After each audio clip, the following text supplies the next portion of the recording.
One of the biggest questions I come across in marketing, in my business, in advertising, increasingly is it okay to work for brands that we feel don't abide necessarily by our moral standards or by our code of ethics? In fact, Bill Bernbach mentioned some time ago, a principle isn't a principle until it costs us money. And I think this is quite a fair point, but the question is, how much money can we afford to lose to principle before things take a bad turn? Our system, in fact, does not give much scope and much space for people who actually stop working within the system. If we or my staff or anybody in an agency refuse to work for a client because they don't agree with what this brand does, then you could lose your job. As an agency, you could lose clients, you could lose your business. And nobody really wants to end up on the streets just for the sake of principles. But more important than the ethics themselves, maybe one of the problems is to look at what is that system that in the end forces us to comply or die and forces us to really do things that we don't necessarily agree to do, because if we don't do them, then we fall out of that system, and we don't want that to happen either. And so if we look at that system, one thing that's quite obvious is that it is really based on power. And this power is measured most of the time and fueled and enabled by money. The more money you have, the more power you have. You have no money, you have no power, and you fall out of the system. What the system does also, it does convert everything into money. Natural resources, food, health, emotions, people's work, and even creative talent is converted into money.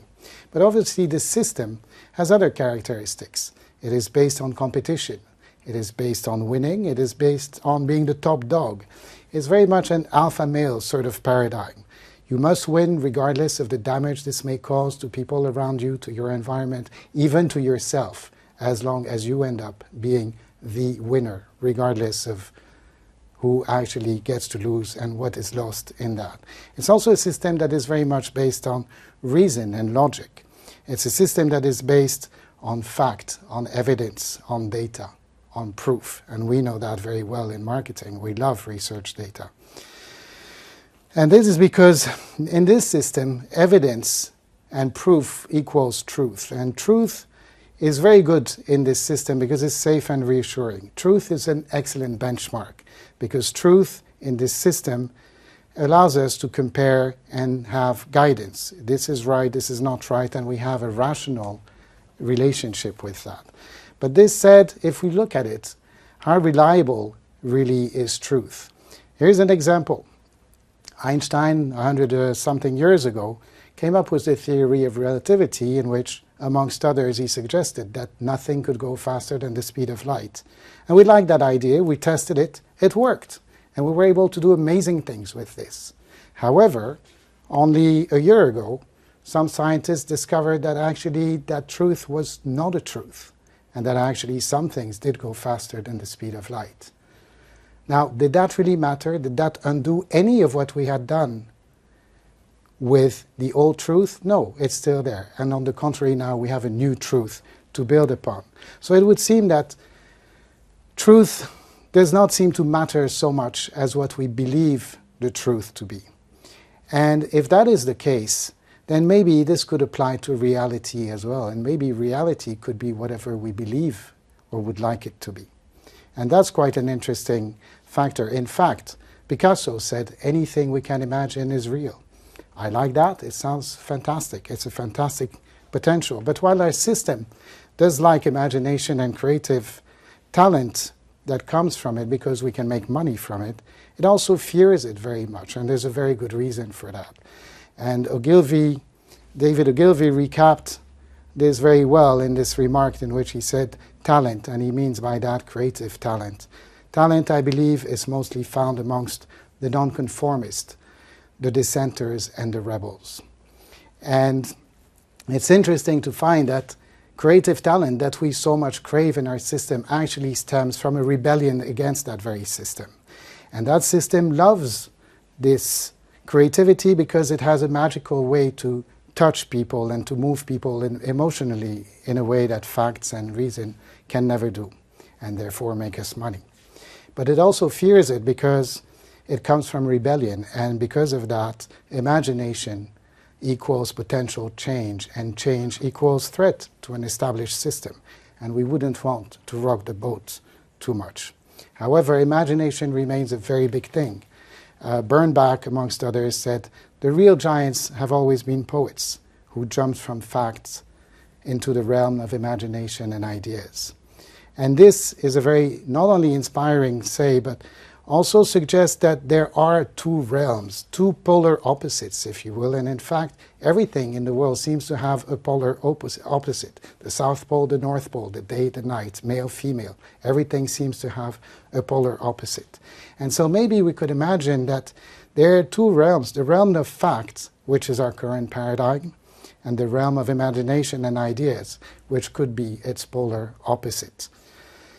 And if we look at that, well, what's interesting is that the realm of fact, we know it very well because we built our civilization on it for the past few thousand years. So it would be quite easy to figure out what it's made of. And in fact, if we look at it, it's made of things like power, money, profit.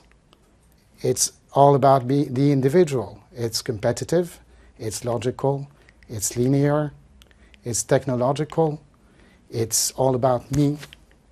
It's all about fact, it's aggressive, and to some extent it's a very male sort of perspective on life.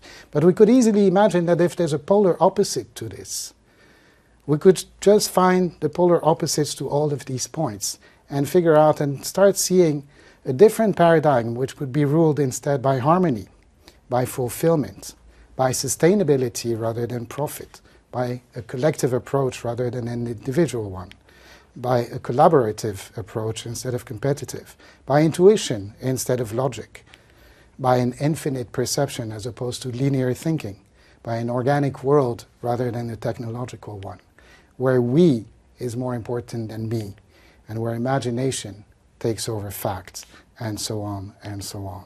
In fact, we have a small team spread across the world of volunteers. We call the initiative the Thalia Initiative. And this team is dedicated, or dedicates a lot of its spare time in trying to better understand and rehabilitate a more intuitive, organic, and perhaps feminine approach to addressing the problems that today we are facing in order to hopefully build a more harmonious and sustainable future. And we like metaphors because most of us come from the marketing industry.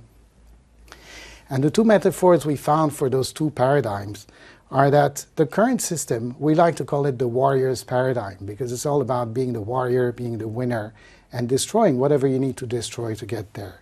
The other paradigm, the one that could be its polar opposite, we call it the mermaid's paradigm because it's all about collaboration, it's non-aggressive, and it's living in a multidimensional aquatic world. I leave you with those metaphors and hopefully they will inspire you to better understand where we're coming from. Now, what's any of this got to do with marketing? The thing is, marketing is a huge industry which is packed with very intelligent, brainy people, thinkers, strategic planners, people who understand what makes people tick, and most importantly, tons of creative talent. And so, I would like to suggest that perhaps we could use at least a little bit of that creative talent. Instead of just using it to fuel the money machine and the old system, we take a little bit of this and start thinking about what we could do with this talent that could enable a smooth transition from one paradigm to the other. Because let's face it, our current paradigm is not sustainable. Our business models are collapsing one after the other. Our social models are collapsing one after the other. And consumers are changing their perceptions. And brands are finding it increasingly difficult to acquire the markets that they want. If it seems like a crazy idea, crazier than asking the marketing industry to do this, I would say, what if we ask the law industry to do that? That would be crazy. And in fact, it's not so crazy because it actually happened in that field where, for example, a bunch of lawyers that were a little bit concerned with the ethics of their business started to look at an alternative method of dispute resolution and came up some years ago with the concept of mediation. And mediation is gaining a lot of ground in the world. And it's a complete shift in paradigm. As much as the normal legal system is based on somebody's rights, and then there's a court case, and you have a winner and you have a loser. And the loser loses everything, and the winner may lose quite a lot as well, because it may cost them quite a lot to get to a winning place. And at the end, it's more likely to be a lose-lose scenario. Mediation, instead, is based on needs rather than rights, and is based on achieving a win-win scenario when both parties end up winning.